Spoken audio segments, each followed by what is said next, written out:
بسم اللہ الرحمن الرحیم۔ السلام علیکم ورحمۃ اللہ وبرکاتہ۔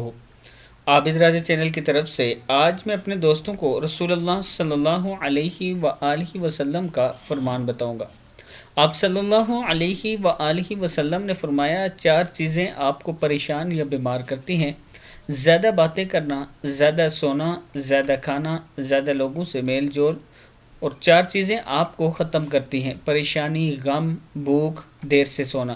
چار چیزوں سے چہرے کی رونق ختم ہو جاتی ہے: جھوٹ بولنا، عزت نہ کرنا یا کسی غلط چیز پر بحث یا اصرار کرنا، بغیر معلومات اور بغیر جانے ہوئے بحث کرنا، کسی غلط چیز کو بے باکی سے بغیر کسی خوف کے کرنا۔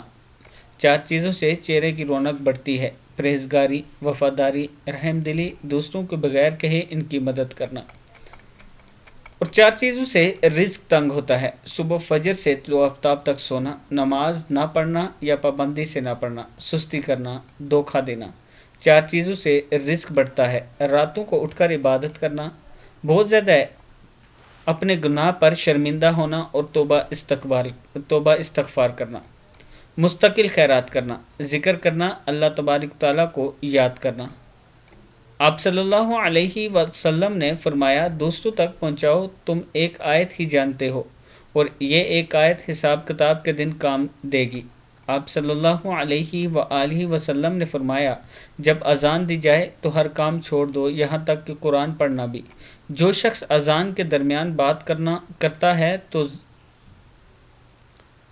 موت کے وقت اسے کلمہ نصیب نہ ہوگا۔ جو شخص اذان کے درمیان بات کرتا ہے تو موت کے وقت اسے کلمہ نصیب نہ ہوگا۔ میں اپنے دوستوں سے گزارش کروں گا کہ ان باتوں پر آپ نے ضرور عمل کرنا ہے۔ السلام علیکم ورحمۃ اللہ وبرکاتہ۔